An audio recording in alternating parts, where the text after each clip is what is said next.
주 예수님의 은혜가 함께 하시기를 빕니다. 오늘도 주님의 은혜 가운데 복된 하루 되시기를 바랍니다. 그러면 사도신경으로 우리의 신앙을 고백하며 11월 24일 아침 예배를 드리겠습니다. 나는 전능하신 아버지 하나님 천지의 창조주를 믿습니다. 나는 그의 유일하신 아들 우리 주 예수 그리스도를 믿습니다. 그는 성령으로 잉태되어 동정녀 마리아에게서 나시고 본디오 빌라도에게 고난을 받아 십자가에 못 박혀 죽으시고 장사된 지 사흘 만에 죽은 자 가운데서 다시 살아나셨으며 하늘에 오르시어 전능하신 아버지 하나님 우편에 앉아 계시다가 거기로부터 살아있는 자와 죽은 자를 심판하러 오십니다. 나는 성령을 믿으며 거룩한 공교회와 성도의 교제와 죄를 용서받는 것과 몸의 부활과 영생을 믿습니다. 아멘. 오늘 읽을 성경 말씀은 고린도전서 11장과 12장의 말씀입니다. 이 시간에는 고린도전서 12장 12절과 13절의 말씀을 읽도록 하겠습니다. 주어진 성경 말씀을 받들어 읽겠습니다. 몸은 하나이지만 많은 지체가 있고 몸의 지체는 많지만 그들이 모두 한 몸이듯이 그리스도도 그러하십니다. 우리는 유대 사람이든지 그리스 사람이든지 종이든지 자유인이든지 모두 한 성령으로 세례를 받아서 한 몸이 되었고 또 모두 한 성령을 마시게 되었습니다. 아멘. 오늘은 고린도전서 11장과 12장의 말씀을 살펴보게 되는데요. 이곳에서는 예배에 관한 말씀들이 기록되어 있습니다. 고린도 교회는 예배와 관련해서 여러 가지 문제가 있었던 것으로 보입니다. 그래서 이 예배 문제에 대해 바울 사도가 교훈하고 있는 내용들이 여기에 기록되어 있습니다. 그러면 성경을 함께 살펴보도록 하겠습니다. 첫 번째로 11장 2절부터 16절까지의 말씀을 보겠습니다. 여기에서 바울은 예배 때에 예배자가 어떤 복장을 갖추어야 하는가 그것에 대해서 말하고 있습니다. 특별히 여성들의 그 너울 문제를 거론하고 있습니다. 너울을 독일어로는 코프툭이라고 말하죠. 이 코프툭을 써야 되느냐 말아야 되느냐 그 문제입니다. 왜 이 문제를 거론하고 있습니까? 당시 지중해 주변에 있는 여러 지역에서는 여자가 코프툭을 쓰는 것이 관례였습니다. 그 이유는 여자가 머리카락을 드러내고 다니는 것이 남자를 유혹하는 것이다. 그렇게 생각했습니다. 그래서 코프툭을 쓰지 않는 것은 상스러운 행동이라고 생각했습니다. 그것이 그 당시 사회의 통념이었습니다. 이런 상황을 감안하고 오늘 본문을 읽어야 합니다. 그 당시 사회는 지금과 비교하면 굉장히 남성 중심이었습니다. 하지만 바울 사도는 복음 안에서는 남자와 여자가 동등하다 그렇게 가르쳤습니다. 그래서 예배 때 여자 성도들도 대표 기도를 하고 성경을 읽고 설교를 할 수 있게 했습니다. 비교해 보면 당시 유대교의 경우 회당 안에서 남자와 여자의 공간이 철저하게 구분되어 있었습니다. 서로 다른 공간에서 예배했습니다. 그리고 기도와 성경 읽기, 설교와 같은 이런 예배 순서는 남자만이 담당하도록 했습니다. 남성 중심이었습니다. 그러나 바울은 남자, 여자 할 것 없이 함께 예배 순서를 담당하게 했습니다. 그런데 성도들 중에 어떤 분들이 예배 때에 코프툭을 쓰지 않아도 된다 그렇게 주장했던 것 같습니다. 그러다 보니 사람들 사이에서 논란이 일었습니다. 이것을 오늘날에 한번 가져와서 생각해 보면 이런 겁니다. 예배 순서를 맡은 어떤 분이 강단에 올라가는데 그 복장이 노출이 굉장히 심한 복장이었습니다. 그러자 어떤 사람이 야, 저것은 너무하다. 보는 사람을 민망하게 하는 그런 복장이다. 그러면서 보는 내가 민망하다. 그러면서 비난했어요. 그러자 다른 어떤 사람은 그것이 무슨 문제냐. 자기가 가지고 있는 옷 중에 가장 예쁜 옷을 입고 하나님 앞에 나온 것인데 그게 왜 문제가 되느냐. 그러면서 그 사람을 옹호했습니다. 이렇게 비난하고 옹호하는 가운데 논란이 인 거예요. 그래서 바울은 이 문제와 관련해서 편지를 쓰고 있는 것입니다. 바울 사도는 어떻게 하라고 합니까? 머리에 너울을 쓰라고 했습니다. 왜 쓰라고 했습니까? 바울은 이에 대해서 여러 가지 이유를 말하고 있습니다만 요점은 이것입니다. 예배는 거룩해야 한다. 그리고 예배는 믿음이 약한 사람들이 시험에 빠지지 않도록 배려해야 한다. 그렇게 말합니다. 우선 예배는 거룩해야 합니다. 왜 그렇습니까? 예배는 하나님께 드리는 것이기 때문입니다. 한자로 된 예배라는 단어를 한번 풀어보십시오. 예의를 갖춰서 경배하는 것입니다. 예배는 하나님께 예의를 갖춰서 하나님을 경배하는 행위입니다. 하나님께 드리는 것입니다. 따라서 당시 사람들 앞에서도 예의를 갖춰야 할 자리에서는 머리에 코프툭을 하는데 왜 하나님 앞에서 그렇게 하지 않느냐? 바울은 그렇게 말합니다. 그리고 구약 성경을 인용하면서 무엇이 하나님께 예의를 갖추는 것인지 그것을 말하고 있습니다. 그래서 머리에 코프툭을 하는 것이 좋겠다. 그렇게 권면합니다. 또 예배는 함께 예배하는 사람을 배려해야 한다. 그걸 말합니다. 여러분, 예배는 하나님께 예의를 갖추는 것이라고 했잖아요. 하나님께 드리는 것이잖아요. 그런데 하나님을 기쁘게 하는 예배가 과연 어떤 것일까요? 하나님은 우리를 사랑하십니다. 그래서 우리가 그 예배를 통해 기뻐할 수 있어야 합니다. 그 예배 때문에 우리가 시험에 들어서는 안 됩니다. 지중해 주변은 여름에 굉장히 덥지 않습니까? 그래서 여름에 머리에 너울을 쓰고 예배하는 것이 어쩌면 힘들었을지 모르겠습니다. 그래서 너울을 쓰지 않으려고 했을 것입니다. 그러나 그런 행동이 처음 교회에 나온 사람들의 눈에는 어떻게 비칠까요? 이상하게 보인다는 겁니다. 바울은 앞에서 자신은 복음 전도를 위해 유대인에게는 유대인처럼 행동하고 그리스인에게는 그리스인처럼 행동했다. 그런 말을 했습니다. 복음을 전하기 위해서 어떻게든 그 복음을 듣는 사람들의 입장에 맞추어서 복음을 전했다는 말입니다. 그처럼 교회 안에서도 함께 신앙하는 사람들을 위해 배려하라는 것입니다. 성경은 하나님 사랑, 이웃 사랑, 그것을 가르칩니다. 하나님 사랑, 이웃 사랑의 근거에서 함께 예배하는 그런 이웃을 배려하라. 그 말씀입니다. 그래서 어떻게 하나님을 예배하는 사람들이 저런 복장으로 강단에 설 수 있는가? 그런 말이 나오지 않도록 하라는 것입니다. 두 번째 내용은요. 11장 17절부터 34절까지의 말씀입니다. 여기서 바울은 성만찬에 대해서 이야기합니다. 종교개혁 이전까지만 해도 예배는 크게 두 부분으로 구성되어 있었습니다. 첫 번째 부분은 복음 선포의 시간입니다. 이 시간에는 찬송과 기도, 성경 읽기, 그리고 설교가 주가 됩니다. 이어서 2부 순서에는 성만찬을 했습니다. 성만찬은 예수님의 십자가 죽음을 상징하는 그런 예식입니다. 함께 떡과 포도주를 나누어 주며 주의 죽으심을 생각하는 것입니다.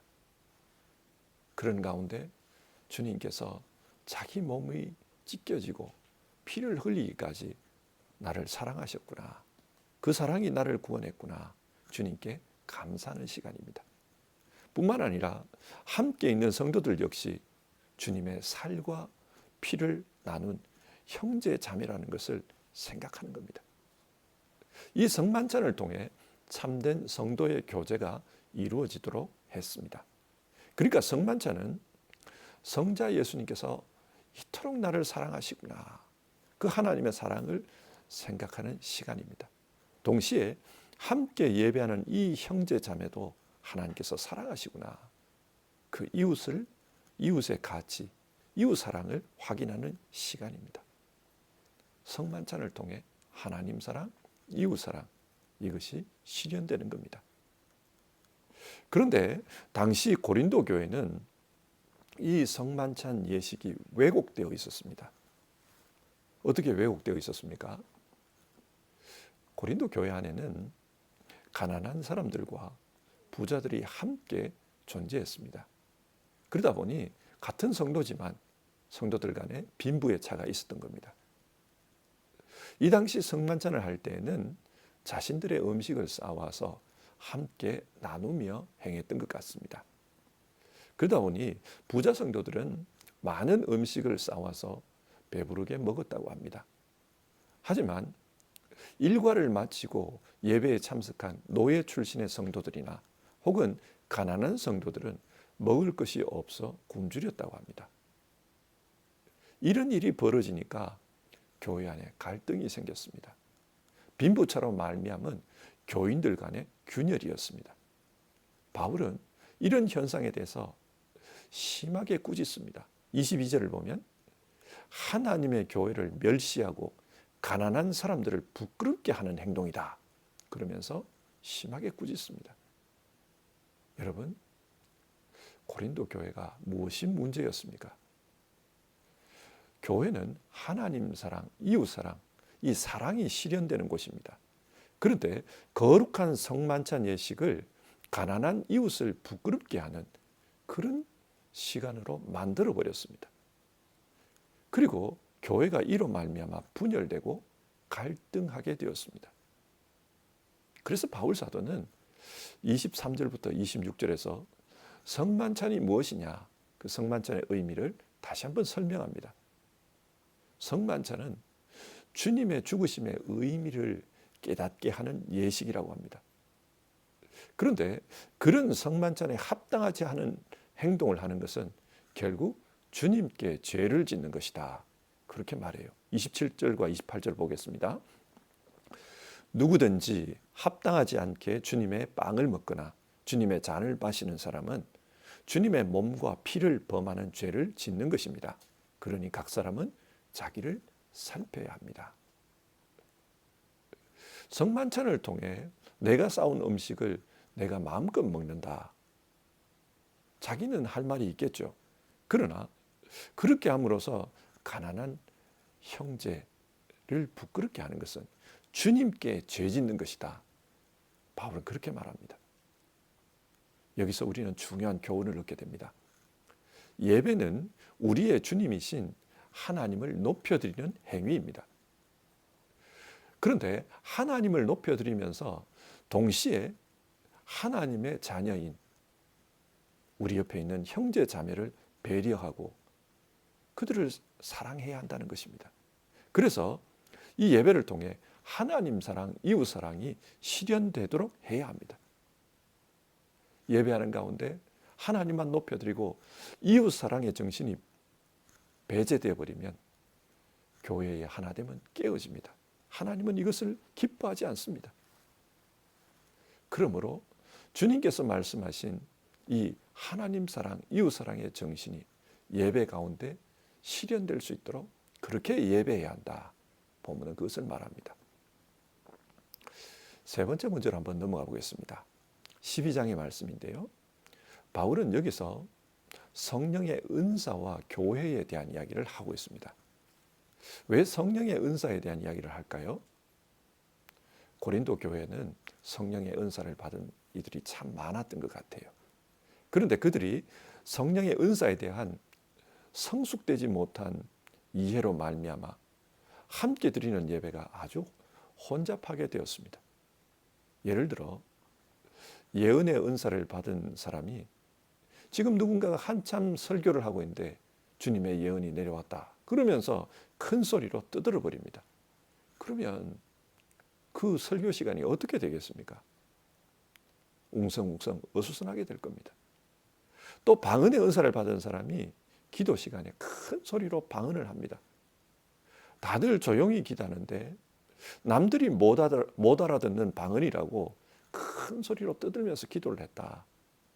그러면 옆에 있는 분들, 함께 기도하는 분들은 기도에 집중할 수가 없습니다. 이런 식으로 예배하는 가운데 성령의 은사 때문에 예배가 혼란스럽게 되었다는 겁니다. 그래서 성령의 은사에 대한 바른 이해를 하도록 가르치고 있습니다. 여러분, 성령의 은사가 무엇입니까? 성령의 은사는 성령께서 주신 선물입니다. 성령께서 왜 이 선물을 주셨습니까? 이 선물을 통해 주님의 몸된 교회를 섬기라는 것입니다. 그래서 주님의 몸된 교회를 유익하게 하라. 그런 이유로 은사를 주신 것입니다. 그런데 여기서 주의해야 할 점이 있어요. 성령의 은사냐, 진짜 성령의 은사냐, 아니면 악한 영의 은사를 받아가지고 성령의 은사라고 하는 거냐, 그걸 따져봐야 한다는 것입니다. 그래서 은사를 준 그 영이 진짜 성령인지 아닌지를 분별하는 기준을 바울은 말하고 있습니다. 어떤 기준입니까? 3절을 보면 그러므로 나는 여러분에게 알려드립니다. 하나님의 영으로 말하는 사람은 아무도 예수는 저주를 받아라 하고 말할 수 없고 또 성령을 힘입지 않고서는 아무도 예수는 주님이시다 하고 말할 수 없습니다. 성령을 분별하는 기준은 예수님을 주님으로 고백하느냐 고백하지 않느냐 그것에 있다고 합니다. 성경은 성령을 다르게는 예수님의 영이라고도 부릅니다. 그러므로 예수님의 영은 예수님의 몸인 교회를 질서 있게 합니다.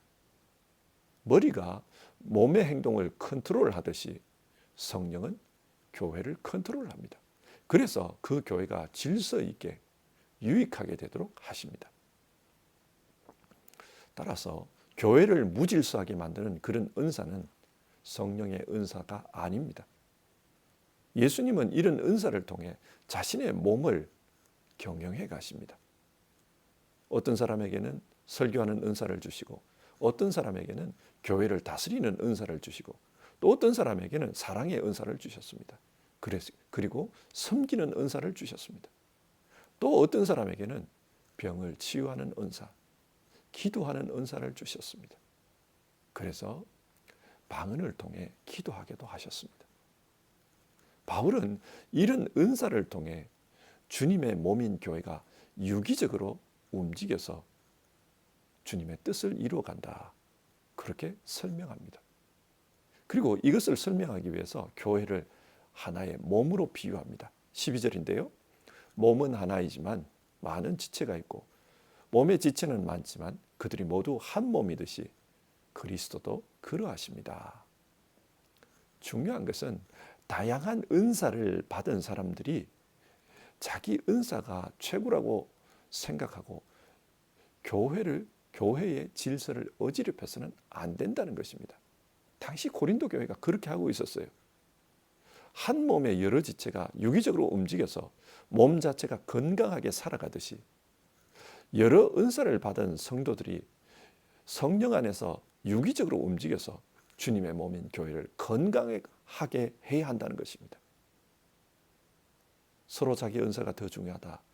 내 은사가 더 크다. 그렇게 주장하면서 고린도 교회는 싸웠습니다. 그 결과 고린도 교회의 예배는 무질서하게 되었고 교회가 한 몸이 되지 못하고 여러 갈래로 찢겨져 있었다는 겁니다. 성경이 무엇을 말합니까? 교회는 하나님 사랑, 이웃 사랑의 정신이 실현되는 곳입니다. 하나님 사랑, 이웃 사랑의 정신이 실현되지 못하면 하나님께서 주신 은사, 이것을 가지고 교회를 엉망으로 만들 수도 있습니다. 서로 싸우고 분열할 수도 있습니다. 하나님 사랑, 이웃 사랑, 이 정신이 실현되는 은사가 참된 성령의 은사입니다. 자, 오늘 말씀을 정리해 봅시다. 바울 사도는 고린도전서 11장과 12장을 통해 예배에 관해서 가르치고 있습니다. 예배는 하나님을 높여드리는 것입니다. 그런데 하나님을 높여드린다는 것이 어떤 것입니까?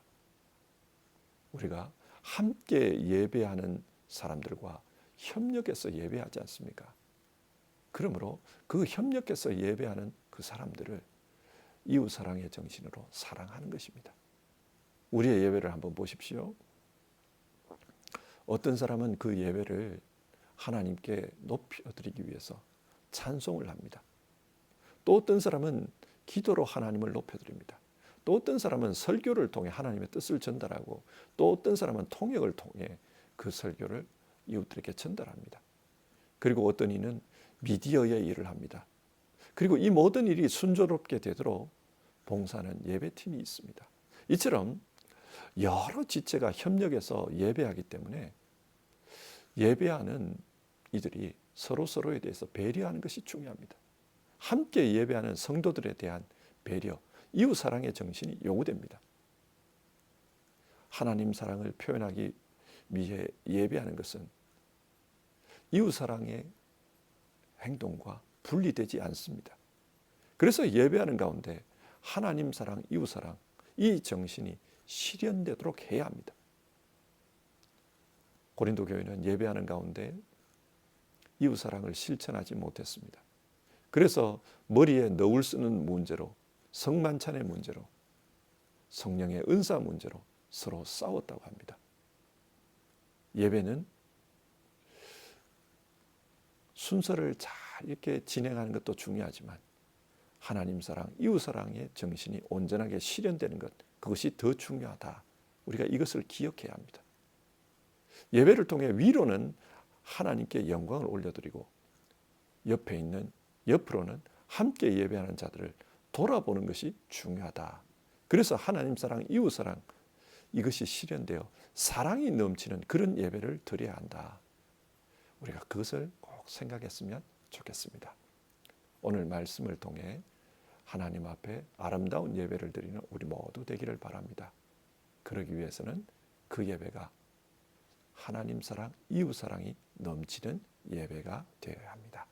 함께 기도하겠습니다. 하나님, 오늘 성경 말씀을 통해 고린도 교회의 예배에 대한 내용을 살펴보았습니다. 고린도 교회는 열심히 예배했지만 하나님 사랑, 이웃 사랑, 그 사랑의 정신이 결여된 예배를 드렸습니다. 그러다 보니 여러 가지 문제로 교회가 싸우고 분열되었던 것을 봅니다. 우리가 예배할 때 위로는 하나님을 사랑하고 옆으로는 형제 자매를 사랑하며 예배해야 한다는 것을 기억하게 하옵소서. 그래서 사랑이 넘치는 예배로 하나님께 영광을 돌려야 한다. 그렇게 예배하는 우리 모두 될 수 있도록 주님 도와주시옵소서. 예수님의 이름으로 기도드립니다. 아멘. 오늘 하루도 하나님 사랑, 이웃 사랑으로 살아가는 우리 모두 되도록 힘써 봅시다. 그러면 주님 가르쳐 주신 기도로 아침 예배를 마치겠습니다. 하늘에 계신 우리 아버지, 아버지의 이름을 거룩하게 하시며 아버지의 나라가 오게 하시며 아버지의 뜻이 하늘에서와 같이 땅에서도 이루어지게 하소서. 오늘 우리에게 일용할 양식을 주시고 우리가 우리에게 잘못한 사람을 용서하여 준 것 같이 우리의 죄를 용서하여 주시고 우리를 시험에 빠지지 않게 하시고 악에서 구하소서. 나라와 권능과 영광이 영원히 아버지의 것입니다. 아멘.